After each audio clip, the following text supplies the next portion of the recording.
Aquí hemos confundido los términos. La ocupación ilegal es una lesión injusta al derecho de propiedad donde no hay situación previa de justa causa de ocupación. Y por consiguiente, no podemos aplicar ley de protección ni tampoco de vulnerabilidad social, porque son términos antitéticos.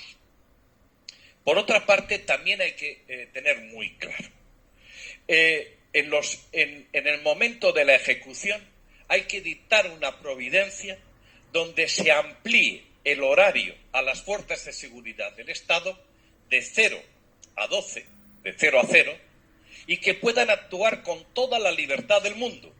Y luego también diciéndole al SAC que no hay causa de suspensión. Porque si no, te enredan la madeja, con niños pequeños, edades escolares, etc. Y aquí tenemos una cosa muy fácil, que cualquiera se empadrona. Aquí hay una manga ancha extraordinaria. Entonces,